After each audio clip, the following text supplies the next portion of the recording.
গাছটায় কি সুন্দর ফুল হয়েছে দেখুন। এই গাছটা আজ থেকে মাত্র 1.5 মাস আগে নিয়ে আসা। কুড়িতে ভরে গেছে, কম করে হলেও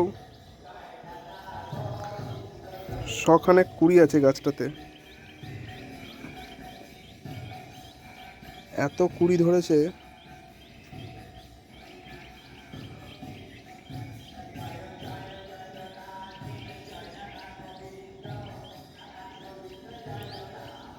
কি সুন্দর হয়েছে গাছটা, ফুলে ভরে আছে। এখন আরও ফুল হবে।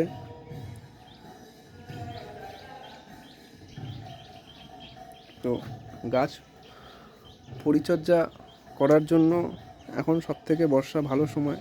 সঠিকভাবে খাবার দিলে, গাছকে সঠিকভাবে যত্ন করলে গাছও আপনাকে ঠিক ততটাই তার উপহার ফিরিয়ে দেবে। সমস্ত গাছপ্রেমীদের জন্য এটাই একটা শিক্ষণীয় ব্যাপার।